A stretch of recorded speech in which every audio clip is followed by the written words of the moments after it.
Hello friends, welcome to నవలా హృదయం. ఈ వీడియోలో మనం వసంత శిశిరం నావెల్ నెక్స్ట్ పార్ట్ చూడబోతున్నాం. కథలోకి వెళ్ళిపోదాం రండి. అందరి క్షేమం దృష్టిలో పెట్టుకొని తాను ప్రమోద్ వాళ్లతోనూ పోలీసులకు శిశిర వసంతల గురించి చెప్పలేదని చెప్తాడు కిషోర్. అతన్ని అనవసరంగా అనుమానించినందుకు క్షమాపణ కోరతాడు అలీ. తమకు సాయం చేయమని డేవిడ్కు చెప్పినట్లు అలీకి చెప్తుండగా రుద్ర కొంతమంది మనుషులతో అక్కడికి చేరుకుంటాడు. కిషోర్ ద్వారా పూర్తి వివరాలు తెలుసుకొని అక్కడి పరిసరాలను చూసి ఉన్న చెక్క ముక్కలను బట్టి స్మగ్లర్లు వస్తువుల రవాణాకు వాడే పద్ధతి అని చెప్తాడు రుద్ర. అలీ, అయితే మనవాళ్లను కూడా ఇలా దుంగలో పెట్టి నీళ్లలో వదిలారా అనగానే కిషోర్ రుద్రలు అనుమానంగా ముఖముఖాలు చూసుకున్నారు. వెంటనే రుద్ర నది వైపు పరుగు పెట్టగా అతన్ని అనుసరించారు కిషోర్, అలీలు. వారు వెళ్లేసరికి ఈతగాళ్లు నదిలోకి దిగి వెతకడం మొదలుపెట్టారు. ఏదైనా తెలిసిందా? ఆయాసపడుతూ తన మనుషులను ప్రశ్నించాడు రుద్ర. లేదన్నా, ఇప్పటికీ 2 సార్లు మన వాళ్ళు బయటకు వచ్చి మళ్లీ లోపలికి వెళ్లారు. ఇంకా ఏం తెలియలేదు బదులిచ్చాడు ఒక అనుచరుడు. స్మగ్లర్లు చేసుంటే వాళ్లను ఇక్కడి నుంచి ఈ పాటికి తీసుకెళ్లిపోయి ఉంటారు, కానీ నీళ్లలో ముంచారు కదా. అలా అయితే మన వాళ్ళు ఇంకా సురక్షితంగానే ఉంటారు అన్నాడు అలీ. అందుకు రుద్ర, చేసింది స్మగ్లర్లే, కానీ హ్యూమన్ ట్రాఫికింగ్ అయితే మీరన్నట్లు బ్యాగులను ఇక్కడ వదలాల్సిన పని లేదు. వసంత్ వాళ్ళు చనిపోవడం వాళ్ళకు కావాలి, కానీ అది వాళ్ల మీద అనుమానం రాకూడదు. అందుకే అసలైన సాక్ష్యాలను చెరిపేసి నకిలీ జాడలు సృష్టించారు అని చెప్పగా విస్తుపోయి చూశారు కిషోర్, అలీలు. రుద్ర తనే మళ్ళీ మాట్లాడుతూ, కిషోర్, ఈ నది రూట్ మ్యాప్ నాకు కావాలి అని అనగానే తన ఫోన్ తీసి ఒక మ్యాప్ ఫోటోను చూపించాడు కిషోర్. అడవిలో ఫోనుకు సిగ్నల్ దొరకదు అని ముందుగానే ఇలాంటి మ్యాపులు అలాగే ఇంకొన్ని వివరాలను ఫోటోలుగా సేకరించి పెట్టుకున్నాడు. స్క్రీన్ను పెద్దది చేసి నది వెళుతున్న దిశను, దారిని పరిశీలిస్తున్నాడు రుద్ర. అలా ఒక చోట చూసి ఆశ్చర్యపోతూ కళ్ళు పెద్దవి చేశాడు. అతడి ముఖంలో వచ్చిన మార్పును గమనించి అతని చూపును అనుసరించిన కిషోర్ ఆ ఫోటోలో నది వెళుతున్న దిశలో ఒకచోట జలపాతం బొమ్మ వేసి దాని ఎత్తు అలాగే మిగతా వివరాలు రాసి కనిపించి షాక్ అయ్యాడు. తడబడుతూ, అంటే వాళ్లను దుంగలో వదిలింది జలపాతంలో పడి వారుగానే చనిపోతారనా అని కిషోర్ అనడంతో ఫోన్ లాక్కొని చూశాడు అలీ. అంతా చూసి, ఏంట్రా ఇది, వాళ్ళు నిన్న మధ్యాహ్నమనంగా మిస్ అయ్యారు. ఇక్కడున్న వివరాల ప్రకారం చూస్తే నది వేగాన్ని బట్టి వేగంగా అయితే రాత్రికి, లేదా నెమ్మదిగా అయితే ఇవాళ ఉదయానికే దుంగ జలపాతాన్ని చేరుకుంటుంది.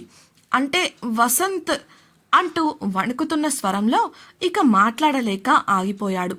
రుద్ర వెంటనే తేరుకొని తన మనుషులకు, మన వాళ్లను వెంటనే వెనక్కు రమ్మని చెప్పండి, మనకు ఇక్కడ పని లేదు ఆజ్ఞ వేసి కిషోర్తో, కిషోర్, ముందు నేను చెప్పింది చెయ్యి, వెంటనే నువ్వు అంటూ తనకు తట్టిన ఉపాయాన్ని కిషోర్, అలీలతో పంచుకున్నాడు. అతడి ఆజ్ఞతో నదిలో వెతుకుతున్న వారు ఒడ్డుకు చేరుకొని, మేము వెతికినంత వరకు ఏం కనబడలేదన్నా, బహుశా నది ప్రవాహం వల్ల కొట్టుకుపోయి ఉండొచ్చు అని చెప్పడంతో, మంచిది, అయితే మనం వెతకాల్సింది ఇక్కడ కాదు, ఇక్కడ మనకు పని లేదు, పదండి పోదాం అని చెప్పగా వారు అతన్ని అనుసరించారు. ఒక్క క్షణం ఆలస్యం చేసిన అవతల వసంత్, శిశిరల ప్రాణాలకు ప్రమాదమని పరుగులు తీస్తూనే అడవి నుండి బయటపడ్డారు. అలీ, కిషోర్ సొంత కార్ డ్రైవ్ చేస్తుంటే కిషోర్ ప్యాసింజర్ సీట్లో కూర్చొని ఎవరికెవరికో ఫోన్లు చేసి మాట్లాడుతూ ఉన్నాడు. మరో జీప్లో అలీ కార్ ముందు తన మనుషులతో వేగంగా వెళుతున్నాడు రుద్ర. ఎలా అయినా వసంత్, శిశిరలను కాపాడగలిగే ఏ ఒక్క అవకాశాన్ని వదులుకోకూడదు అన్నంత ఆవేశంలో ఉన్నారు వారంతా. ఆలోపు కిషోర్ తన పరపతి వాడి ఫారెస్ట్ డిపార్ట్మెంట్ వాళ్లకు విషయం చెప్పి పరిస్థితి విషమంగా ఉన్న కారణంగా వివరాలు బయటకు పొక్కకూడదు అని చెప్పాడు. అలాగే తమకు కావాల్సిన సాయం గురించి వివరించి తమ మాటలను నిరూపించడానికి తాము సేకరించిన ఆధారాలను, వివరాలను వాట్సాప్ ద్వారా పంపించాడు. కొంతమంది శక్తివంతమైన రాజకీయ నాయకుల నుంచి అప్పటికే పోలీసులకు కిషోర్కు సహకరించమని ఉత్తర్వులు రావడంతో వారు కూడా వేగంగా స్పందించారు. కిషోర్ వాళ్ళు తాము అనుకున్న ప్రదేశానికి చేరుకునేసరికి ఫారెస్ట్ డిపార్ట్మెంట్ పోలీసులు అక్కడికి చేరుకొని ఆ ప్రాంతపు పరిసరాలను పరిశీలించి తమ అదుపులోకి తీసుకున్నారు. కిషోర్ వాళ్ళు వచ్చిన పోలీసులతో కలిసి వేగంగా జలపాతం క్రింది భాగానికి చేరుకున్నారు. అదృష్టవశాత్తు జలపాతం నీరు పడుతున్న చోట నీరు మాత్రమే ఉండి దానికి కొంత దూరం తర్వాతే పెద్ద పెద్ద బండరాళ్లున్నాయి. తమ ప్లాన్లో భాగంగా ఫారెస్ట్ డిపార్ట్మెంట్ వాళ్ళు తెచ్చిన వలలను బలమైన తాళ్ల సాయంతో నీటి ఉపరితలానికి పైన బలంగా ఉండేలా అన్ని వైపుల నుండి చెట్లకు అలాగే కొండరాళ్లకు కట్టేశారు. అప్పటికే పోలీసులు ఆ ప్రాంతాన్ని తనిఖీ చేయగా ఎటువంటి చెక్క ముక్కలు కానీ మనుషులు శవాలు కానీ దొరకలేదు. అందుకే ఇంకా వసంత్ వాళ్లను బంధించిన దుంగ జలపాతం నుండి కింద పడలేదని నిర్ధారించుకున్నారు వారు. జలపాతం పైకి వెళ్లి కాపాడటం అనేది అసాధ్యమైన పని. కారణం అక్కడ నీటి వేగం ఎక్కువగా ఉండటంతో పాటు గురుత్వాకర్షణ శక్తి వల్ల కాపాడటానికి వెళ్లిన వారు కూడా ప్రమాదంలో పడే అవకాశం ఉంది. అందువల్ల అటువంటి రిస్క్ తీసుకోలేదు. డియర్ ఫ్రెండ్స్, నాదొక చిన్న రిక్వెస్ట్. మీరు చేసే చిన్న లైక్ మరియు కమెంట్ నాకు కొండంత ప్రోత్సాహాన్ని ఇచ్చి మరిన్ని ఇంట్రెస్టింగ్ నావెల్స్ని అందించేలా సపోర్ట్ ఇస్తుంది. అలాగే ఛానల్ను సబ్స్క్రైబ్ చేయడం మరవకండి ప్లీజ్. కేవలం జలపాతం క్రింద మాత్రమే తాము చేయాలనుకున్న పనిని చేశారు. ఇక దుంగ పైనుండి వలలో పడటం కోసం ఎదురు చూస్తూ ఉండగా ఒక కానిస్టేబుల్, ఇవన్నీ జరగని పనులు సార్, వాళ్లను కాపాడటం అసలు కుదరని పని అని విసుగ్గా అన్నాడు. అతడి పై అధికారి అతడిని కసురుకోవడంతో ఇక నోరు మూసేశాడు. అప్పటికే ఆ మాటలు విన్న రుద్ర, కిషోర్, అలీలు అతడి దగ్గరకు వెళ్లి నిలబడ్డారు. మీ ఉద్దేశమేంటి? సూటిగా అడిగిన కిషోర్ వంక తడబాటుగా చూస్తూ, అది సార్, ఈ జలపాతం చాలా ఎత్తులో ఉంది. అక్కడి నుండి పడితే ఇద్దరి మనుషులతో పాటు వారు ఉన్న దుంగ బరువుకు ఈ వలలు ఆగవు. ఇది వరకు ఒక జంట ఈ జలపాతంపై నుండి దూకి ఆత్మహత్య చేసుకోబోతున్నారని తెలిసి ఇలాగే కాపాడటానికి వచ్చాం. కానీ ఎక్కువ ఎత్తు అలాగే గురుత్వాకర్షణ వల్ల ఈ వలలను దాటి నీటి అడుగుకి వెళ్లి అక్కడ బండరాళ్లు తగిలి మా కళ్ళ ముందే ఇద్దరూ చనిపోయారు అని వివరించాడు ఆ కానిస్టేబుల్. అతని మాటలకు అందరూ షాక్ అయి చూస్తుంటే రుద్ర నీటిలోకి దిగి పోలీసులు వేసిన వలను పరీక్షించాలని ముందుకు వెళ్లాడు. అది ఇనుప వల కాదని గ్రహించి, మీ దగ్గర ఇనుప వలలుంటాయి కదా, అది కాకుండా ఈ మామూలు వల ఎందుకు వేశారు అని ప్రశ్నించాడు రుద్ర. అప్పటికే అటు చూడండి అని ఒక ఆఫీసర్ అరవగా జలపాతంపై భాగాన్ని చూస్తున్న వారంతా ఊపిరి బిగబట్టి నిలబడిపోయారు. ఒక చెక్క దొంగ అప్పుడే జలపాతం పైనుండి క్రిందికి పడుతున్న నీటి ధారలోకి దూకింది. ఓవైపు ఆ వల పైనుండి పడుతున్న దుంగను ఆపలేదని తెలిసిన టెన్షన్, మరోవైపు దొంగ కనిపించిన ఆనందం, అంతలోనే అది కింద పడితే ఏం జరుగుతుందో అన్న భయం, ఇలా అందరి ముఖాలలోనూ కొట్టొచ్చినట్లు కనబడుతోంది. కిషోర్ ఆ టెన్షన్ భరించలేక ఆఫీసర్ను కోపంగా చూసి, వాళ్ళకేదైనా కావాలి, మీ సంగతి చెప్తా చెప్తూనే నీళ్లలోకి దిగాడు. అతడి వెంటనే అలీ కూడా దూకాడు. దుంగ సరాసరి వలపై పడి దాన్ని చీల్చుకుంటూ నీటి లోపలికి వెళ్ళింది. ఆ వల ఛేదించబడటమే ఆలస్యం. రుద్ర, కిషోర్, అలీలు ఒక్కసారిగా నీటిలో మునిగి దాన్ని అడుగు వరకు వెళ్లనివ్వకుండా మధ్యలోనే పట్టుకొని పైకి తీసుకొచ్చారు. నీటి నుండి పైకి రాగానే దుంగను పట్టుకున్న ముగ్గురు ఒకరి ముఖాలొకరు చూసుకుంటూ ఉండగా దుంగకున్న సన్నని చీలికలో ఉన్న శిశిర చున్నీ కనిపించింది అలీకి. రే కిషోర్, ఇది శిశిర డ్రెస్ అంటూ అతడు దుంగను తెరవాలని ప్రయత్నిస్తుండగా అతడిని ఆపేశాడు రుద్ర. దాంతో అలీ అతడిని ఆశ్చర్యంగా చూడగా కళ్లతోనే అతన్ని వారించాడు రుద్ర.